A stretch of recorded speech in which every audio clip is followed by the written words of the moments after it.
आज आप देख रहे हैं द पब्लिक न्यूज 24। जैसा कि आप जानते हैं 9 मुंबई में चुनावी बिगुल बज चुका है। सभी प्रत्याशी अपने अपनी उम्मीदें जता रहे हैं कि इस बार किसकी सरकार आने वाली है। आज हमारे साथ घरे साहब हैं। नमस्कार सर। सर, इस बार चुनावी महासंग्राम में सभी का अपने अपने वादे हैं। आपको क्या लग रहा है सर, आने वाले अपकमिंग जो चुनाव है इसमें जनता क्यों चुन के दे बीजेपी को? सभी के वादे है, लेकिन मेरा वादा अटल है, विश्वास का है। क्योंकि मेरे नेता है, मेरा देश का नेता है मोदी जी, मेरे महाराष्ट्र के नेता है देवेंद्र जी। वो दोनों नेता इतने काम के विकास के धारा में इस महाराष्ट्र को होगा, इस देश को होगा, बड़े जबरदस्त तरीके से आगे लेके जा रही है।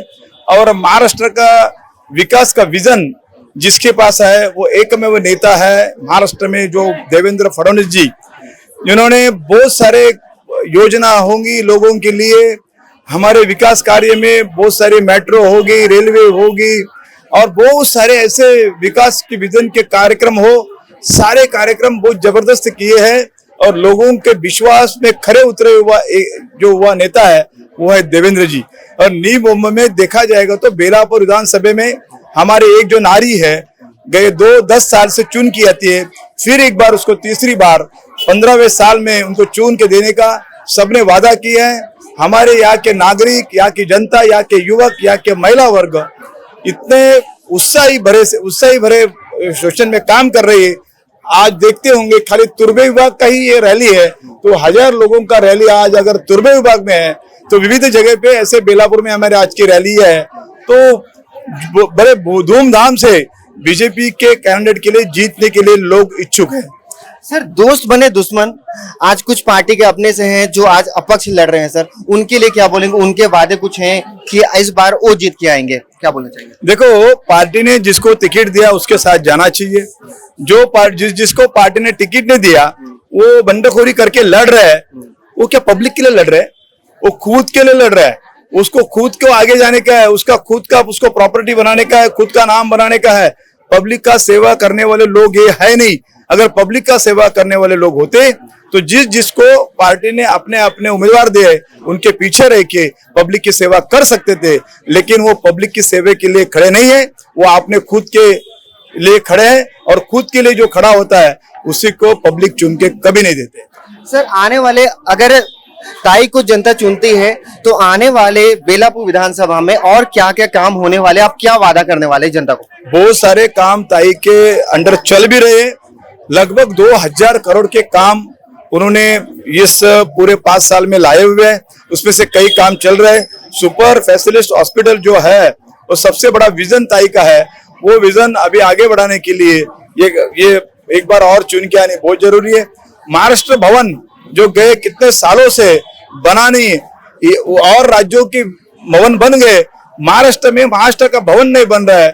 वो भी एक भवन का भूमि पूजन वो मंदाताई मात्रे के हाथ से हुआ है, तो वो भी एक भूमि पूजन महाराष्ट्र भवन बनाने का विजन है। ऐसे छोटे मोटे विजन तो बहुत सारे हैं, लेकिन ये 2 बड़े विजन जो है वो आने वाले टाइम में जैसे मंदाताई वापस चुन के आती है वो तुरंत चालू होके आपके सामने आएंगे। सर, लाड़की बहन योजना का कितना फायदा इस चुनाव में मिलने वाला है? बहुत बड़ा फायदा लाड़की बहन का इस चुनाव में होगा।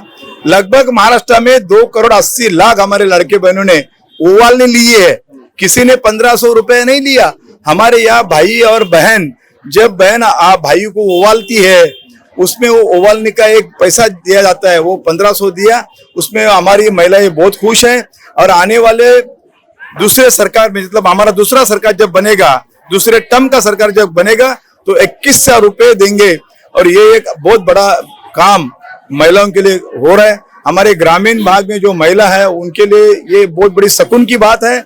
और हमारे साथ ये लाडली बहना 2,80,00,000 लाडली बहना हमारे साथ जुड़े हुए हैं।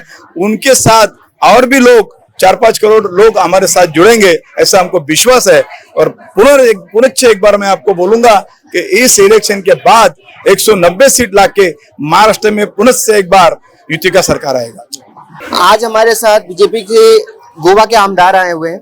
सर, मैं सबसे पहले जानना चाहूंगा सर, गोवा और आज नवी मुंबई, सर आप क्या देखते हैं दोनों में क्या चेंजेस देखने को मिल रहे हैं? आज हर जगह पर आप देखोगे, यहाँ दो जगह पर ही नहीं लेकिन पूरे भारतवर्ष में आज इतना डेवलपमेंट हो रहा है कि भारतीय जनता पार्टी खाली डेवलपमेंट का पॉलिटिक्स करती है।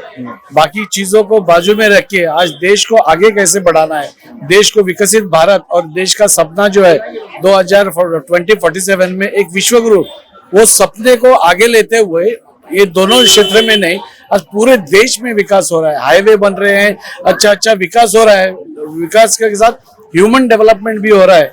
ये देख के मुझे लगता है हर कोई आज भारतीय जनता पार्टी में जुड़ना चाहता है। अभी हमने देखा कि हमारा मेंबरशिप ड्राइव चालू था, उसमें अभी भी जहाँ पर 2-4 जगह पर इलेक्शन है वो छोड़ के भी 11 करोड़ पर हमारा मेंबरशिप हो गया। तो हर कोई देशवासी ये चाहता है कि नरेंद्र मोदी जी की बीजेपी पार्टी में जुड़ जाए और विकास का जो पॉलिटिक्स आज चल रहा है वो विकास के पॉलिटिक्स में ज्वाइन हो जाए। फिर विपक्ष बहुत सारे कटाक्ष कर रही है कि कुछ भाई भतीजावाद चल रहा है, किसी को वोट नहीं दिया तो अपक्ष में लड़ रहे हैं। आप उसे किस देखते हैं कि सिर्फ जनता उनको नकारने वाली है या अपनाने वाली है? नहीं, कोई भी बंडखोरी करता है तो जनता उसको कभी भी, जैसा अध्यक्ष जी ने अभी बताया कि जब भी ऐसे बंडखोरी होती है तो वो पक्ष के हित में नहीं रहता है। मैं खुद एक आमदार हूँ और मैंने भी ट्राई किया था, लेकिन मैं जब भी था तभी और किसी को माइनॉरिटी का कल्लू सालमेदा बोल के उसको टिकट दिया गया था, लेकिन हमने बंडखोरी नहीं की। 2 साल के बाद पार्टी ने ही मुझे टिकट देके एक आमदार बनाया। तो पार्टी को एक अच्छा सेवक चाहिए। आज हमारे नरेंद्र मोदी जी 73 इयर्स के इतने होके भी आज इतनी सेवा कर रहे हैं। मुझे लगता है कि हर किसी को पेशेंस रखना चाहिए।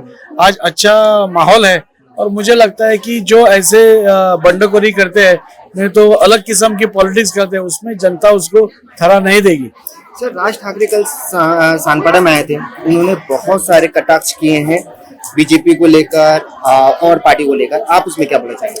देखो 60 साल का कांग्रेस का राज हमने देखा है और 10 साल का बीजेपी का राज भी पूरे देश ने देखा है। तो जनता बहुत समझदार है, बोलने से बहुत कुछ, पॉलिटिक्स में बोलना बहुत इजी है, लेकिन वही बात अमल में लाना और उसको पूरा करना बहुत कठिन रहता है। और इस विश्वास पर हमारे honourable prime minister Modi ji खरे उतरे हैं।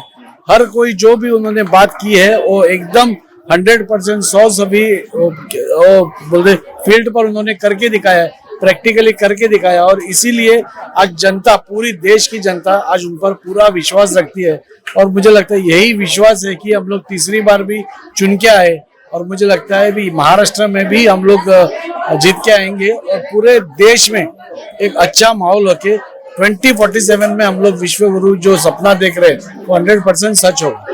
ओके सर, अभी जनता की राय है कि आने वाले समय पर जनता किसे चुन कर लाती है। इसी प्रकार की न्यूज के लिए बने रहिए द पब्लिक न्यूज 24 के साथ। जय हिंद, जय महाराष्ट्र।